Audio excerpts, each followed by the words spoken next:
Welcome to the channel. This is Oblivion, and in today's video we're going to go over the massive update we just got, including the new refines, the new fallen units, and our new free-to-play beast unit, which is absolutely insane. Before we get to that, I just want to thank everyone for all the support. The channel has just hit its 1-year anniversary, and we were able to hit 2K subscribers, which I'm very happy about. So thank you for all the support.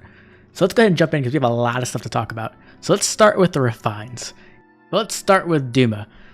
So the major changes he got is they did change the condition of his weapon effect. So before it was if the foe's HP was less than 100%, but now it also has an attack check, so he can do either one, which is pretty nice. You still have the attack and res +6, so not much of a difference there. The real changes come in his refine itself, where if he initiates combat or if the unit is within 2 spaces of an ally, you get +5 attack. They get -5 attack, which is essentially +5 defense and resistance for Duma. Pretty nice there. But also he gets damage reduction from the first attack by 30%, which is pretty amazing to be honest. And also if his attack is higher than the foe's resistance, he gets a true damage effect, where his first attack is going to deal 30% of the unit's attack minus the foe's resistance. Very, very cool effect. It definitely feels like the God of Strength, which is nice. Now, honestly, the best thing I think about Duma's update is actually his Upheaval 2. So let's go ahead and jump over to the game real quick. So as you can see right now, Duma has Upheaval 2, and the way this will work is it will deal 10 damage, and then it will destroy the 2 buildings that are nearest. So in this case, we have 2 unbreakable buildings, and then we have the catapult and the safety fence in the same range of Duma, right? So let's go ahead and end turn and see what happens.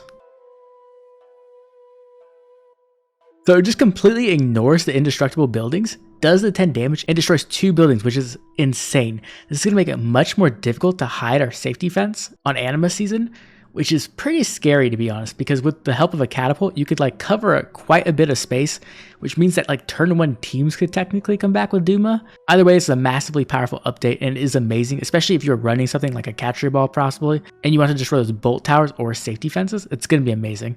Of course, the thing is you can always use Elamine to turn off that effect.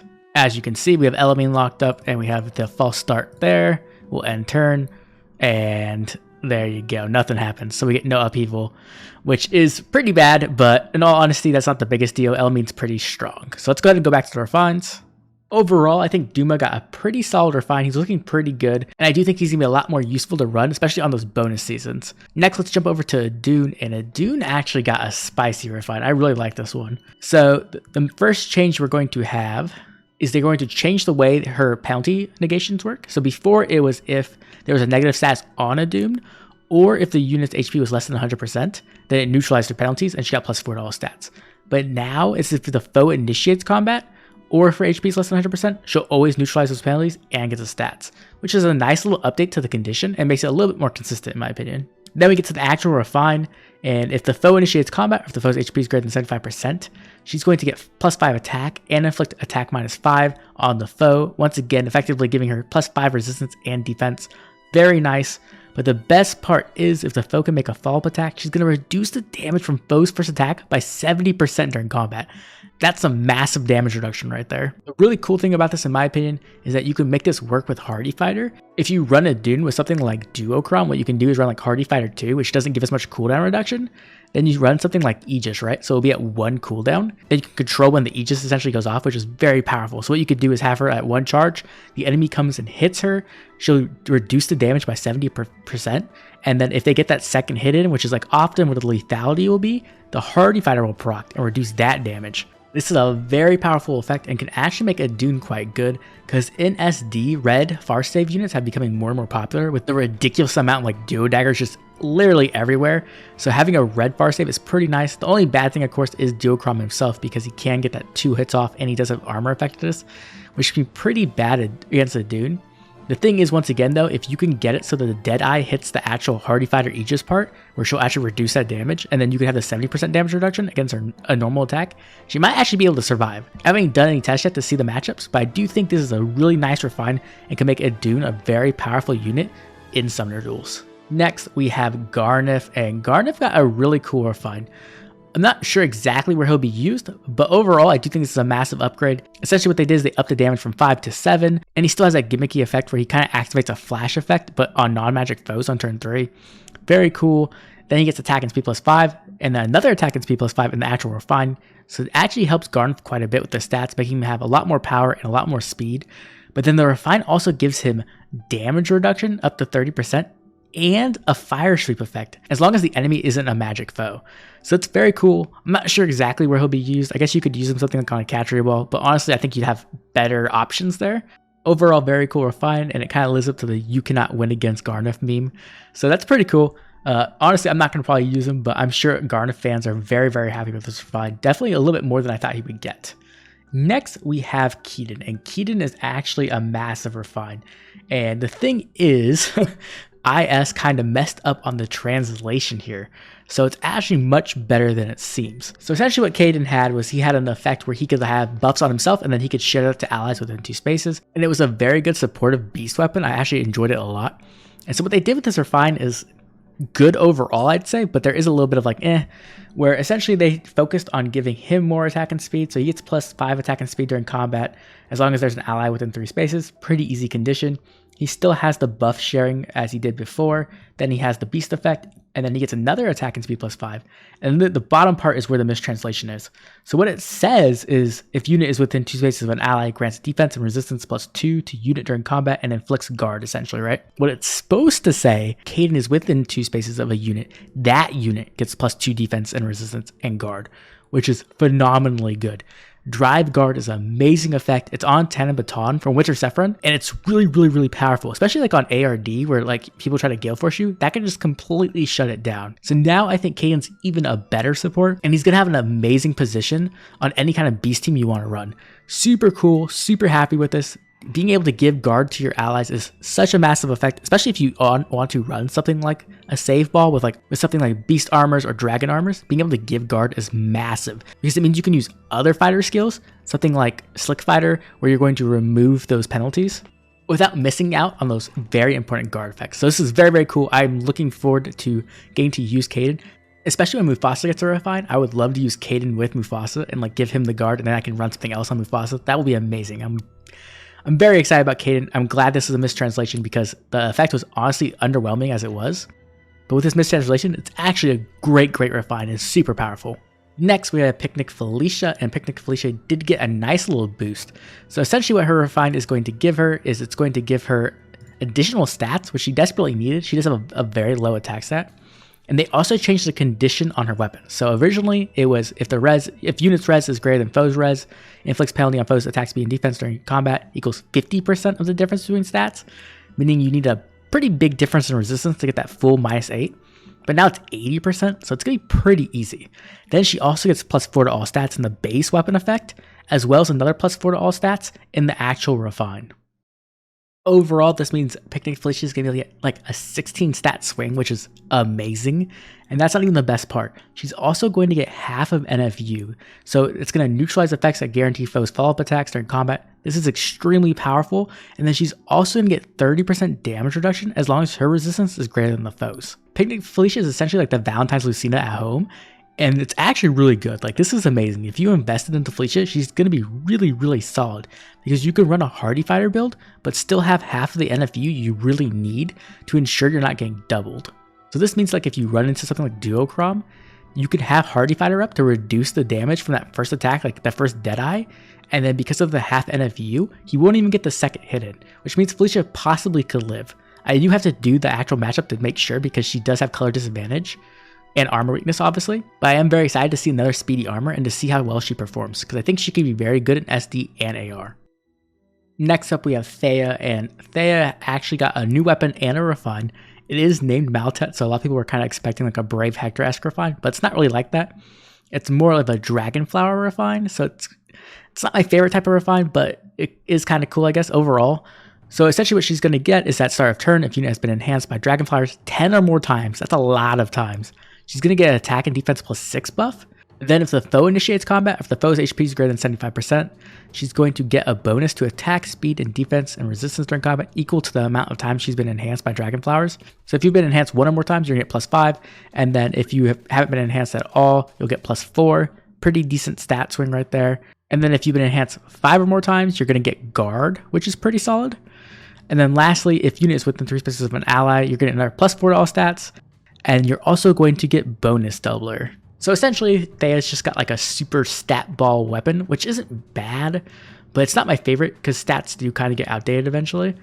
But if you're a big Thea fan, this is definitely a win, and you can have a lot of fun with her. Overall, this batch of Refine is actually pretty solid. I feel like no one got like a terrible Refine at all. I'm not sure who got the best Refine. I think I'm pretty happy with Kaden's. I do love support units. And then I think Idunn and Picnic Felicia might be meta impactful in SD. It's gonna take some time to see just how good they are, as well as looking at some like matchups. Okay, now let's talk about our new free-to-play beast unit, Muarim. And I am very surprised by this unit. They did a lot of cool things with his weapon, including a new transformation effect. So Muarim is going to be an infantry blue beast. He comes with Wrath at 4 stars and even attack wave at 5 stars, so not really the best fodder to be honest, but it's kind of whatever. His stat line is 45 HP, 43 attack with a super bane, 40 speed, very good, with a super boon too, so you can get 44 speed, very, very good. 31 defense with a super bane, and then 22 resistance. Overall, a very solid stat line, very powerful. But let's talk about his PRF weapon, Wild Tiger Fang. It's going to grant attack +3, and at start of turn, he inflicts attack, speed, defense, and resistance -6 on foes within 4 spaces of unit through their next actions. So this isn't a menace effect because he doesn't get a stat buff off of it, but it does hit all the foes within 4 spaces, which is a very massive range and can be very debilitating. He also gets at start of combat if a foe's HP is greater than 75%, he grants attack and speed +6 to himself, and neutralizes bonuses from skills like Fortify, Rally, etc. during combat. So this is really cool. So what you can essentially do is like debuff the enemy team, you turn off their buffs as well, and then you get attack and speed +6. So he's gonna be like really powerful to be honest. But the really cool part about Muarim is his transformation effect. So typically beasts only transform is at start of turn they are surrounded by other beasts or dragons, or they're just by themselves, right? But for Muarim, he's only going to transform on turn 2, turn 4, and then every turn after turn 4. So essentially turn 1 and turn 3 are kind of crappy for him because he won't be able to transform. But after that, he'll always be transformed, which is super powerful, right?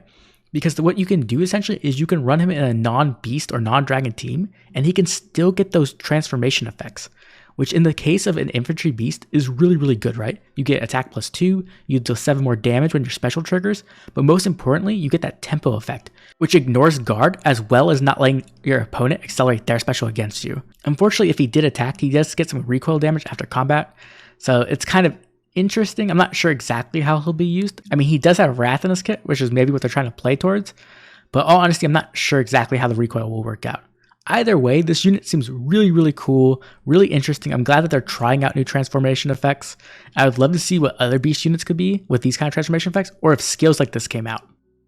Overall, I think Muarim's a really cool merge project. If you are looking for like an arena core, he does score 185 as long as you give him that super boon and speed. And I think he's going to be a great job in arena because even if he doesn't get into a lot of combat, he's going to be able to just chill on the front line a bit and debuff all the enemies, which is pretty good in arena. I'm definitely glad they are treating Telly's beast units this well, and hopefully this means when we get future free-to-play beast units, they get cool weapons just like this. Now let's talk about the new Fallen banner, because this banner is very interesting and there are some very cool units on this banner, though I do think people are a little too overhyped on some of these units. So Lilith has a stat line of 39 HP with a Super Bane, 40 attack with a Super Bane, 43 speed, 29 defense, and 33 resistance. So unfortunately there's no super boons there, which is kind of unfortunate, but overall her stat line's very good, very aggressive. But if we want to talk about what's really unique about Lilith, we have to talk about her weapon. So her weapon is going to be Silent Power, grants speed +3, unit can move to a space within 2 spaces of a support partner. At start of turn, if unit is within 3 spaces of support partner, grants null follow-up to unit and that ally for 1 turn.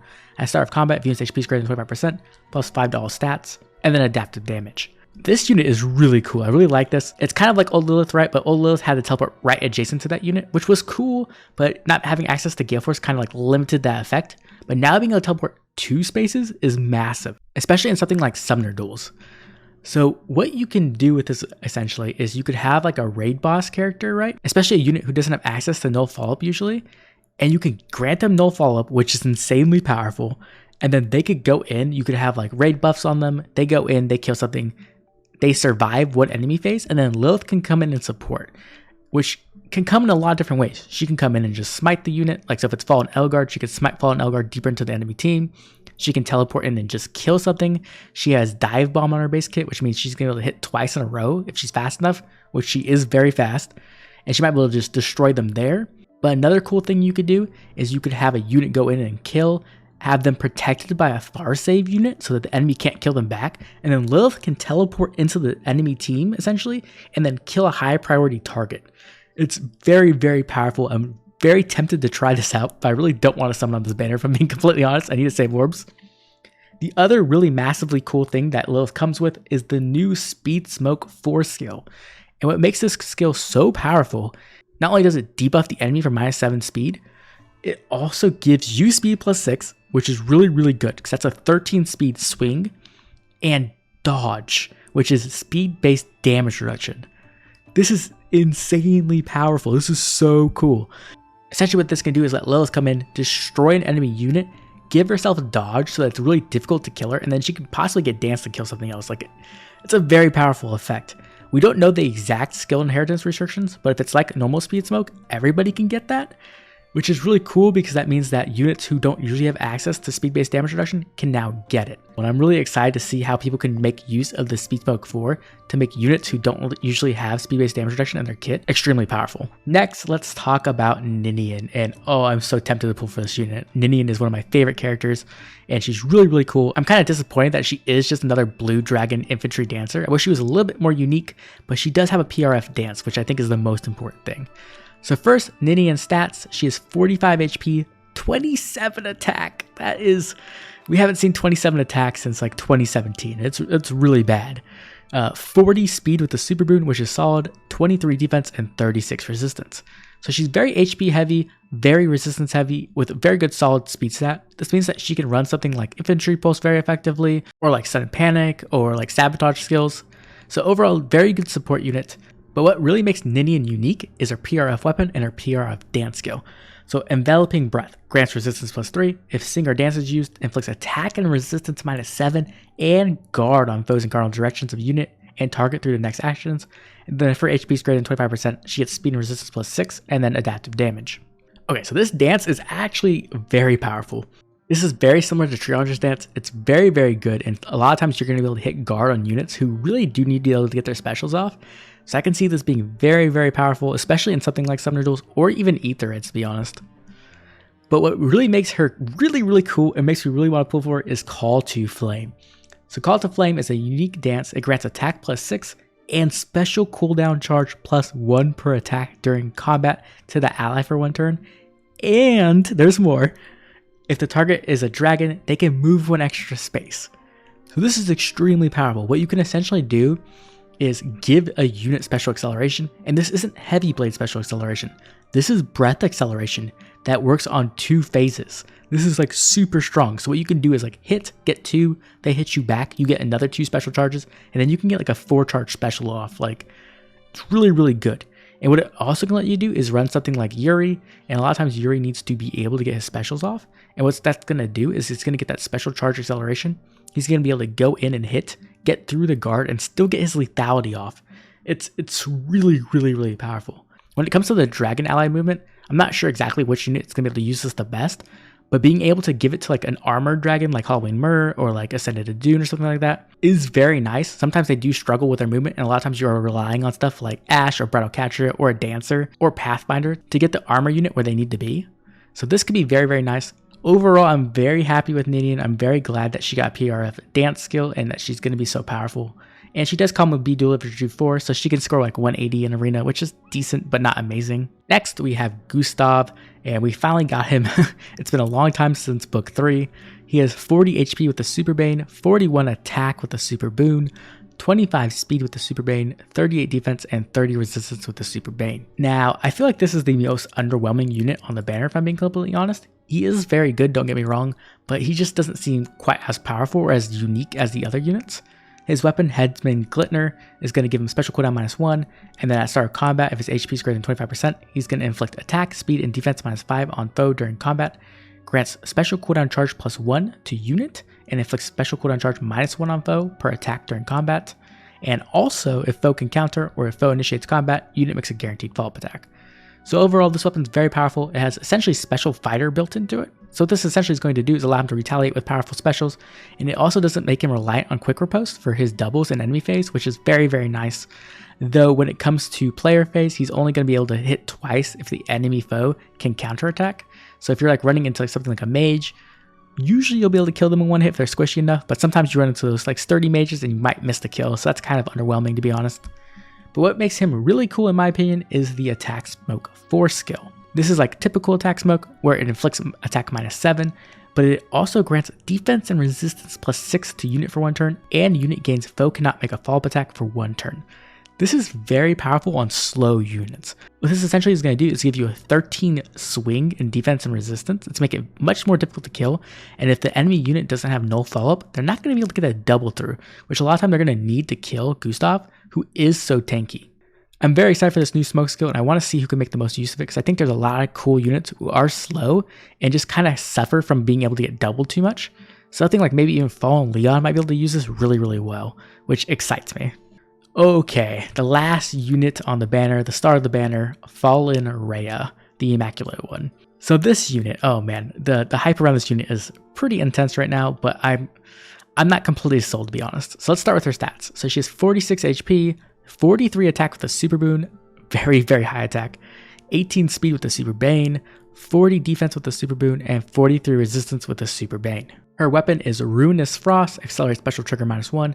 If foe initiates combat or if foe's HP is greater than 75% at start of combat, grants attack +6 to unit, inflicts attack -6 on foe, and unit's first attack deals damage equal 40% of the foe's resistance during combat.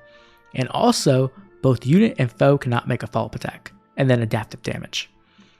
Then she also has her own preference B skill, True Dragon Wall, and what this does is if the unit's resistance is greater than foe's resistance, you can get up to 60% damage reduction on the first combat and player phase or enemy phase, and then after that she'll get 40% damage reduction on every combat phase after that. Also, she gets 7 HP at the start of turn and after combat, so she has a lot of healing built into her kit. Now, what do I think of this unit? A lot of people are comparing her to Fallen Elgard, and I honestly don't think that's a very good comparison.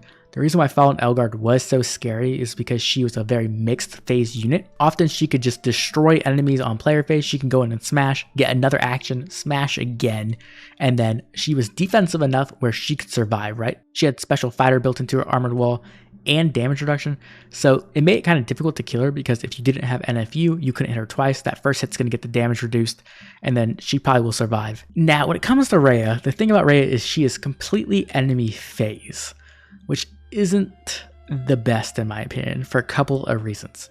First of all, she doesn't have distant counter in her weapon, so this means that she probably is better off as a near save unit, but near save units aren't the most meta thing at the moment. You can use them like in a save ball for Aether Raid's offense, but if you're looking at something like Summoner Duels, near save is pretty much not used at all. And the bad part in my opinion is that a lot of the really powerful effects in Rhea are built into her preference B skill, but the problem is that this is normal percentage damage reduction, which means that things like lethality or Deadeye are going to cut right through this. Like, this isn't going to do anything. And she has armor weakness and dragon weakness, which means duochrome is going to be like cut right through her, which is pretty bad in my opinion. And when we get to her weapon, she really doesn't have the best effects. What happens here essentially is that she denies her own follow-up and the foe's follow-up, kind of like Fallen Elgard, right? The difference is that a lot of enemies are going to either have null follow-up or they're going to have an auto double. And because she's so slow, they're going to get their auto double through anyway. So the way that Rhea is pretty much going to work is that she's going to need to one-shot the enemy when she retaliates, which isn't the best in my opinion. You can run something like Iceberg and then have like Warding Breath in her seal slot so that she can get a bigger retaliation and she can do a ton of damage. She definitely has the attack for it. But historically, units like this don't age the best in my opinion, because as time goes on, stats will get more inflated, the effects will get more crazy, and units will be more and more difficult to kill. And if she can't one-shot a unit back, they're either going to kill her with a double hit, or they're going to like survive and the Wings of Mercy unit will come in, they'll get danced, and then they'll destroy Rhea essentially. So I'm not too hyped on her, to be honest. I don't think that True Dragon Wall is going to be that amazing. It's going to be annoying, I'll give you that. It's definitely going to be annoying in like base things, maybe in Aether Raid sometimes, but something like Summoner Duels, you're going to want to still have like Hardy Fighter here. Hardy Fighter's way better in my opinion. And if you're using Hardy Fighter here, then her weapon's kind of lacking a lot of things. She doesn't have access to guard, You can use this bracing stance to get guard, but then you don't have DD4 and you don't have distant counter, so you can't retaliate. So I'm not too sold on her, to be honest. I don't know what she can really do. I don't think she's going to be a very good raid boss unit, to be honest. And I don't think she's going to be like the most premium far save unit. I don't think she's bad by any means. I think she's still a good unit. I just don't think she's going to be as meta relevant as something like Brave Hector or Ascended Idunn. And I don't think she's going to age as well either. Either way, Rhea's going to be a cool unit, and I'm sure she's going to be quite powerful, and there's going to be a lot of Rhea fans out there who are going to plus 10 her probably immediately. I'm sure she'll be everywhere. She does score quite well. I think she scores like 195, I believe, because she doesn't have the trainee boot BST. Overall, I think this Fallen Banner is quite good, but I'm honestly more interested in the Smoke 4 skills than I am in the units, except for Ninian. I am very, very tempted to pull for Ninian. I'll probably throw all my tickets at her because I think that dance is really unique, and there's going to be some really cool ways to take advantage of it. And not only that, she has a really high HP stat, which is really desirable in SDR, as it lets you run stuff like Pulse Ties or Sudden Panic, which can be crippling to the enemy team. Personally, I would recommend skipping this banner unless these units are your favorites, or maybe you have some like very particular reason that you need this fodder. Anyways, I'd love to hear about your opinion in the comment section down below. Let me know who you think got the best refine, what you think of Muarim, if he actually is an insane beast unit, and also what you think about this banner. Do you think it's worth pulling on? Do you think these units are going to be meta defining?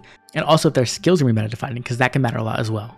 If you enjoyed the video, please drop a like and subscribe. This has been Oblivion. I'll catch you all later with more Fire Emblem Heroes.